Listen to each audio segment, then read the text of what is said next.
From Studio 3 at Buzz TV, it's The Horse's Mouth with Tom McManus.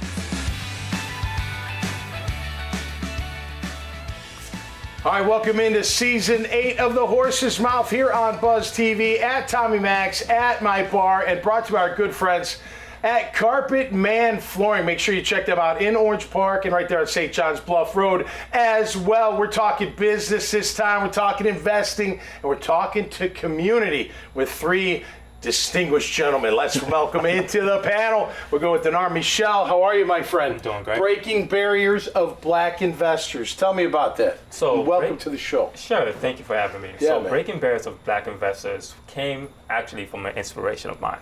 Okay. Because when I was in college, what I used to do, I used to reach out to individuals who looked like me, who had some level of success in their life. Either, it doesn't have to be monetary success, but some form of success that I wanted to achieve. And I would always call upon them and say, hey, how did you get to where you are now? So essentially they would highlight this story to me and, essentially say how they were able to break certain barriers within the asset management industry or whatever achievement that I wanted to know about.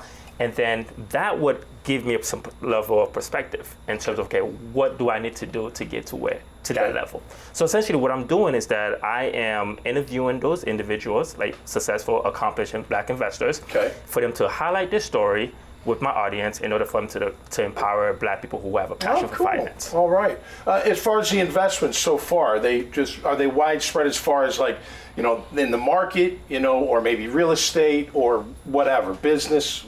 So the individuals I interview, so finance is very, diverse, right? Yeah. So they're in private equity, real estate, venture capital, mostly in the institutional side, where they either help invest in stocks, bonds, or other alternative type of investments. Okay, awesome. Hey, great to have you on the show, man. Thank you for having me. You being here. Howard Simmons is here.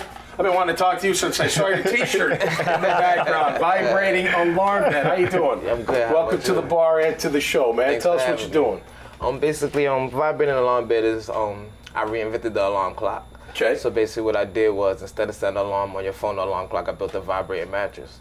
And basically you set the timer on your mattress and it'll vibrate and wake you up at your designed time. But my main thing is to try to help deaf and blind people.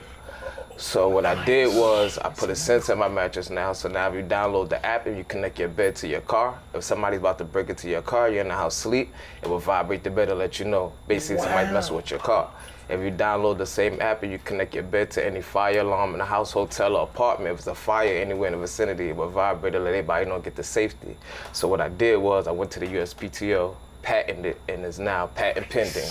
So what I'm doing right now is basically promoting it and trying to get it out there so everybody can see what's here for. What an incredible idea. That's just amazing. Wow. Dude, I mean, home security in your bed. I'm telling you. Right, fire especially. I mean, that is incredible. All right, how did you come up with the idea, if I may ask? How did you? Actually, it was just a thought. Somebody was calling me one night and I was in the bed asleep and my phone was on silent.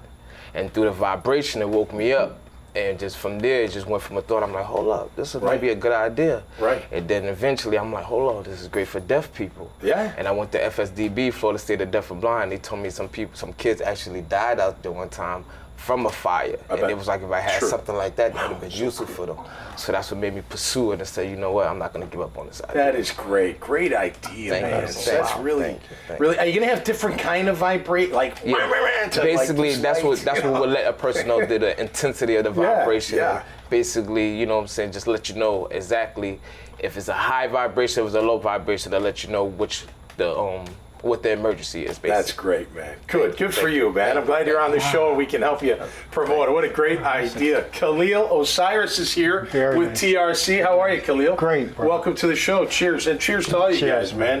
Awesome having you on there, doing good work out there. Tell us about TRC. What you doing? Look, we have a nonprofit organization that's dedicated to racial reconciliation and advocacy for women and girls. And typically when we hear advocacy for women and girls, we think it's about a women's issue. But the facts are men are committing most of the violence. Okay. So our focus is on how do we get men and boys to recognize that they're accountable for the violence happening in our communities. Yep. And so we kind of took a step back and people ask, well, why racial reconciliation? Generally, when we go into communities where there's high rates of crime and violence and drug use, one of the most divisive issues that come up immediately is race. So you have to answer the question, where do you stand on it? And my role is reconciler. Okay. I choose to be a reconciler. No matter what you bring me as an issue around race, I'm going to tell you I want to look for the space where we can find reconciliation and healing. Okay. And secondly, the ideal that there's so much violence in our community. I mean, if you go into any poor communities across this country in specific, there's this incredible kind of mindset about the violence and that it's a result of victimhood. What we say with this is, you are the perpetrator. If I'm a man in my environment, in my home, in my community, and I know this violence is happening, and I know that it's the guys who are doing it are guys who look just like me, in the same way that you talked about in finance, you wanted to look for people who look like you and give them a message that's uplifting. These are problems we can solve.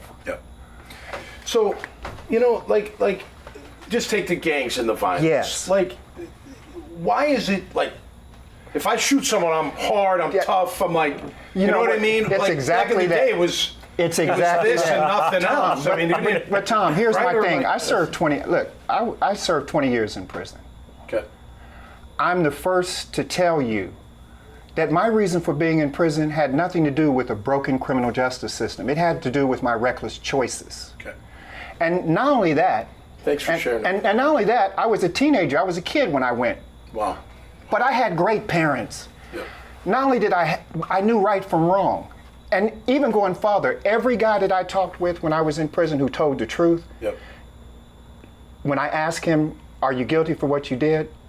When they were really truthful, they said, I did much more than I was convicted for. Right. So imagine if we went back to our communities and instead of being victims, told the truth. That we've been reckless, we've been irresponsible, and we've not held ourselves accountable. Imagine if we went back to our communities and said that instead of being victims. Right. I mean, that whole cycle, That's the only way you're going to break it, you Tom. gotta break it. You have to say, in a community that is plagued by drugs and violence and crime, the starting point is not what's being done to you. The starting point is what you can do for yourself. If you start from there, you're starting from absolute unwavering accountability rather than victimhood. Khalil, isn't it like, it seems like society as a whole, it's okay. Well, I'm not talking black, white, or whatever. You pull out a gun, hit a woman, sucker punch somebody. Absolutely. Like, it's like accepted, or which I hate the worst, when there's a fight, jumping on the guy and stomping him till you're going to kill him. Like, what is going on with I say that thinking? It is self-defeating beliefs and self-defeating behavior. And until we recognize that we have ownership for that. If a police officer were to come into any community of color across this country and commit an act of violence, the entire world would know about it and would be up in arms. I had a 38-year-old son murdered by a young man who looked just like him. There were no civil rights attorneys. There was no invitation to the Biden administration. There was none of that. So I'm saying to you, I'm not just here talking about this as some armchair person. I'm saying my son died on the front lines. But I sucked that up. I understand this. I said, you know what? I don't get immunity from these challenges. I have to face them, but I'm going to face them with the integrity of saying, I was one of those perpetrators at one time. And the only way I turned it around, when I recognized I was accountable. Okay, can I ask you this? Faith. Where is faith in everything today? In whatever community. It's so missing. It's missing. My whole transformation was because by the grace of God. It wasn't because I was the toughest, the smartest, the meanest, the baddest, the best at any level, at any time. Grace. But God. But God. No, you're right. You're right. We need more of that in every household, in my opinion, across the world. I'm telling you, if you start there, it's much more difficult to be a victim if you start from the place of accountability. It's almost, it's impossible. Look in the mirror. You got to look in the mirror. I read the statement a guy said, look in the mirror offer no excuses, and be the best we can be in everything we are and do. Yeah. It's true. That's you, man. I believe it. Yeah. Heck Yeah. Absolutely. So I respect that. Yeah. And I live it. Yeah. And so I don't go around telling guys I'm a victim. Yeah, I served 20 years in prison, and guess what? I was guilty. Yeah. And the police were correct in arresting me. Right. And if you had to live on the front line like one of those officers, here's what they know. 90% of the people that they arrest have done so much stuff other than what they arrest them for. Yeah. Yeah. My God, if you really wanted to look at it and you had that script, it would change the idea of being victims. Yeah, no doubt. Well, the media doesn't help either. We're helping. That's why we have to that's why we have to tell the truth. That's why it has to come from the horse's mouth. You telling the truth. I mean, look, Audie, look at you guys, man. Got entrepreneurs, you're helping in finance, you're helping the community, just doing the great work, man. Doesn't matter what. That's who right, cares? brother. Doesn't matter. That's right, brother. That's right, brother. About any of that. All's right here. Yeah. Thank you for being here and sharing your gotta story. lead by example. What were you gonna say? Sometimes you got to lead by example. Always, lead by example. And I don't. It can't be an act. Right. Be genuine. Be who you are. Yeah. And if you need to be a little bit better, then look in the damn mirror and Get it done. start from there. That's true. Thanks, gents. Awesome. you. Best of Appreciate luck to it. all you. Appreciate That was fantastic. That was fantastic. We had a question in the background. What? Give your website. Yeah. How can people? Yeah, please. I'm sorry. Please reach me on you can reach us at trconversations.com. Awesome. trconversations.com. Beautiful. Thank you guys so much. Hey, you can also check out all their great profiles and this conversation at iwannabuzz.com. That was very powerful. Season 8 off to a great start, and just people doing the great work in our great community. Until next time, stay safe and be cool out there. We'll see you right here on The Horse's Mouth. Cheers.